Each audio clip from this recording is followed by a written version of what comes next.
안녕하세요. 5월 17일 날마다 주께로 큐티 가이드 시작하겠습니다. 오늘 함께 나눌 하나님의 말씀은 창세기 42장 14절에서 25절 말씀입니다.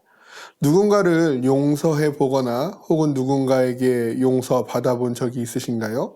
이 용서라는 것은 언제나 거짓 없이 진실을 마주할 때, 그리고 그 진실 앞에 드러난 나의 잘못을 깨닫고 깊이 뉘우칠 때 주어지는 것이 아닌가 합니다.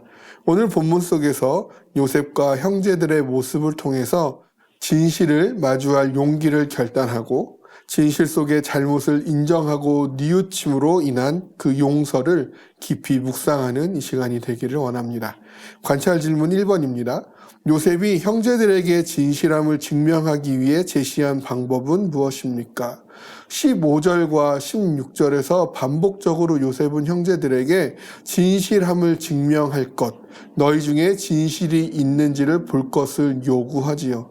형제들이 자신의 진실됨을 증명하기 위해서 해야 할 것은 형제들은 옥에 있고 그중 한 명만이 집으로 돌아가 막내 아우 베냐민을 데리고 오는 것이었습니다.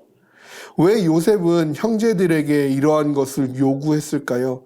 이것에 대해서 많은 성경학자들이 크게 두 가지의 이유를 들어 설명합니다.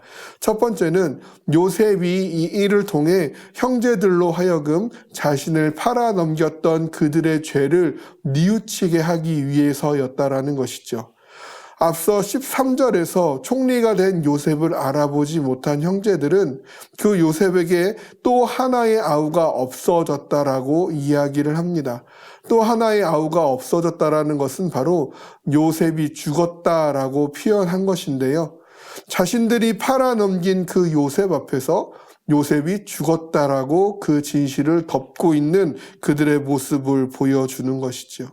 요셉은 그러한 형제들에게 진실에 대한 거짓을 뉘우치게 하기 위하여 이러한 기회를 제공하고 있는 것으로 해석하고 있는 것입니다.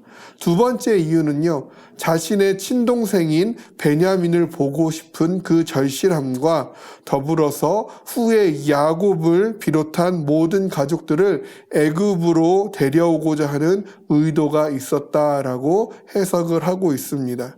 그런데 이 두 번째 요셉의 의도가 이루어지기 위해서는 반드시 형제들의 그 진실에 대한 깊은 뉘우침이 있어야 하는 것입니다. 관찰 질문 2번입니다. 요셉이 형제들에게 제시한 절충안은 무엇입니까? 기존에 요셉이 제시한 것은요, 모든 형제들 중 한 명만이 그 막내 아우를 데려오라는 것이었죠. 그러나 요셉이 다시 한번 제시한 절충안은요, 모든 형제들 중 한 명만이 남아있고 나머지 형제들이 막내 아우를 데려오라는 것이죠. 지금 이 시간에도 굶주리며 양식 가져오기를 기다리고 있을 아버지 야곱과 그 가족들을 생각한 것입니다. 그래서 한 명을 남겨놓고요, 더 많은 형제들의 손에 양식을 돌려보냄으로써 그들이 굶주림을 면할 수 있는 양식의 양을 늘리고 속히 그들의 굶주림을 피할 수 있도록 하는 그런 요셉의 마음을 엿볼 수 있게 되어지는 것이죠. 관찰 질문 3번입니다. 요셉의 요구에 형제들의 반응은 어떠합니까? 사실 요셉의 이러한 요구에 있어서 형제들은요, 당혹함과 중압감을 버리지 못하였을 것입니다. 왜냐하면 막내 아우인 베냐민을 데려오지 못하면 정탐꾼이 아니라는 진실을 증명할 수가 없고, 막내 아우 베냐민을 데려오자니 요셉이 없어진 후로 베냐민을 자신의 목숨처럼 귀히 여기는 아버지 야곱의 강한 반대에 부딪힐 것이 뻔하였기 때문입니다. 이러한 괴로움은 형제들로 하여금 요셉의 일을 떠올리게 만듭니다. 그래서 21절과 22절에서 형제들은 이렇게 이야기를 합니다. 그들이 서로 말하되 우리가 아우의 일로 말미암아 범죄하였도다. 그가 우리에게 애걸할 때에 그 마음의 괴로움을 보고도 듣지 아니하였으므로 이 괴로움이 우리에게 임하도다. 루벤이 그들에게 대답하여 이르되 내가 너희에게 그 아이에 대하여 죄를 짓지 말라고 하지 아니하였더냐? 그래도 너희가 듣지 아니하였느니라. 그러므로 그의 핏값을 치르게 되었도다 하니.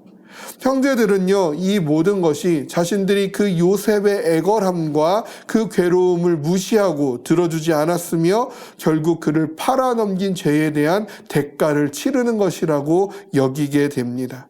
그리고 그들은 그들의 자신의 이러한 범죄를 고백하며 뉘우치는 반응을 보이고 있는 것이죠. 형제들의 이러한 범죄함에 대한 고백과 뉘우침은 요셉으로 하여금 견딜 수 없는 울음을 갖게 만들게 됩니다. 베냐민을 데려옴으로 시작되는 야곱의 가족의 애굽으로의 이동, 기근으로부터의 구원은 형제들이 자신들의 잘못에 대한 그 진실된 그 범죄함을 인정하고 뉘우침이 있을 때 이루어지는 것이죠.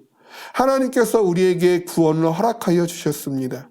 우리에게 임한 그 구원 우리가 얻기 위하여 반드시 선행되어야 하는 것은 내가 죄인임을 인정하고 내 모든 그 죄를 하나님께 회개하여 돌이키는 것이죠.